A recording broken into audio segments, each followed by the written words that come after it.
വേഗം ഒരു ഉപ്മാവാക്കിയാലോ. ഗോതമ്പ് തരിനെ കൊണ്ടാണ് ഉപ്മാവാക്കുന്നത്. അതിന് ഞാൻ സാധാരണ എടുക്കൽ ഉള്ളിയും പച്ചമുളക്, പിന്നെ ഇഞ്ചി, കറിവേപ്പില, പിന്നെ കുറച്ച് മല്ലിച്ചപ്പ് ഇത്ര ഞാൻ മുറിച്ച് റെഡിയാക്കി വെച്ചിട്ടുണ്ട്. ഒരു ഗ്ലാസ്സിൽ ആണ് ഗ്ലാസ് റവയാണ് എടുത്തിട്ടുള്ളത്. അപ്പോൾ അതിന് വേണ്ടിയിട്ട് ആദ്യം ഒരു ചീനച്ചട്ടി വെച്ചു. അതിൽ കുറച്ച് വെളിച്ചെണ്ണ ഒഴിച്ചു. പിന്നെ ഒരു ടേസ്റ്റിന് വേണ്ടി കുറച്ച് നെയ്യ് ഒഴിച്ചു.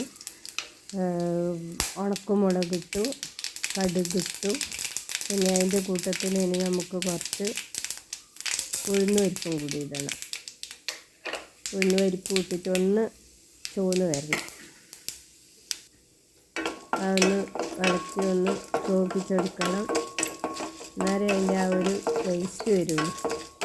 പിന്നെ അതിന് ശേഷം നമ്മൾ നേരത്തെ അരിഞ്ഞ് വെച്ച് അല്ലെങ്കിൽ മുറിച്ച് വെച്ച എല്ലാ സാധനം കൂടി ഒരുമിച്ച് അതിൽ ഓരോന്നോരോന്നായിട്ടിട്ട് വഴറ്റണം എന്നാണ്. നേരമില്ലാത്തതുകൊണ്ട് ഞാൻ എല്ലാം കൂടി വറുത്തിട്ട്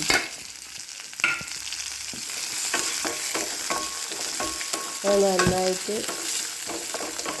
നമ്മളൊന്ന് വഴച്ചെടുക്കണം.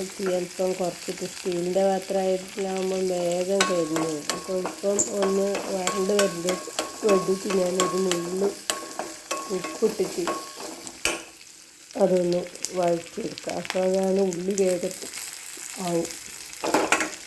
ഉപ്പെല്ലാം എല്ലാത്തിനും നല്ലോണം പിടിക്കുകയും ചെയ്യും.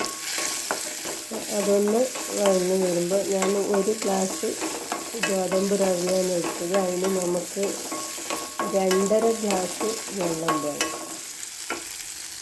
അതിനുള്ള വെള്ളമെല്ലാം ഞാൻ പിന്നെ എടുത്ത് വെച്ചിട്ടുണ്ട്. ഇനി കുറച്ച് തീ കുറച്ചിട്ട് തന്നെ നമ്മൾ റവ വറുക്കണം.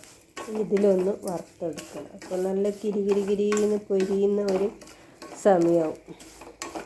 അത്ര വരെ നമ്മളിത് വറുക്കണം. ഇപ്പോൾ ഏകദേശം അങ്ങനെ പൊരിഞ്ഞ് വരാനായിട്ടുണ്ട്. എന്നാൽ അതുകൊണ്ട് തന്നെ വേഗം വേവുകയും ചെയ്യും. എന്നിട്ട് അതിനകത്തൊക്കെ നമ്മൾ എടുത്ത് വെച്ച വെള്ളം ചേർക്കും. വെള്ളവും ചേർത്തിട്ട് ഒന്ന് ഇളക്കി ഉപ്പ് നോക്കി വേണമെങ്കിൽ ചേർത്തിട്ട് ഒന്ന് അടച്ച് വെക്കണം. കുറച്ച് സമയം അടച്ച് വെച്ച് നോക്കും. ഒന്ന് തുറന്ന് നോക്കുമ്പോൾ വെള്ളം വറ്റാൻ തുടങ്ങിയിട്ടുണ്ട്.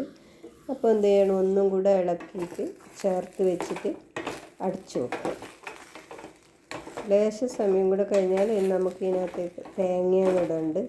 തേങ്ങ ഞാൻ ചിരകി വെച്ചിട്ടുണ്ട്. ചിലവർ ആദ്യമേ തേങ്ങ ഇടും. പക്ഷെ ഞാൻ ഉപ്മാവിന് ഇറക്കാനാകുമ്പോൾ തേങ്ങ ഇടും. എന്നാലേ അതിൻ്റെ ആ ഒരു പാലിൻ്റെ ചൊയ്യെല്ലാം അതിന് കിട്ടുള്ളൂ. നമ്മൾ ചിരകി വെച്ച തേങ്ങ അതിലേക്ക് ഇട്ടു. ഇനി നമ്മളതൊന്ന് തട്ടി പൊത്തി അടച്ച് വെക്കണം. നമ്മളെ ഉപ്മാവ് റെഡി ആയിട്ടുണ്ട്. എല്ലാവരും ചെയ്ത് നോക്കണേ. ബൈ.